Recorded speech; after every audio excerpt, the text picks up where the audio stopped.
আরে মিয়া, আমার কি ছোট লোক মনে হয়? আপনি বাড়ি ঘরের গরম ধাইতেছেন। আরে এরকম তো রান্নাঘর আছে আমার ঢাকা শহরে আর 10টো। দাঁড়ান, ফোন আসছে, কথা বলে নি। হ্যাঁ হ্যাঁ, হ্যালো বাজান।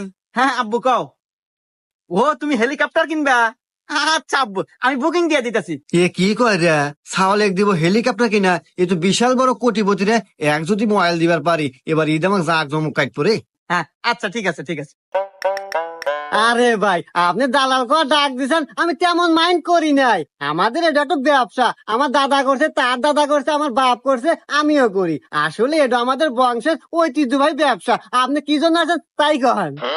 আসলে ভাই, আপনার মতো দালালের কাছে আসা যদিও আমার সাজে না, তারপরেও আসলাম। বুঝে আপনার ভাবি আল্লাহ খুব শখ করছে গ্রামে এবার একখান কুরবানি দিব, তাই আপনার কাছে আসা।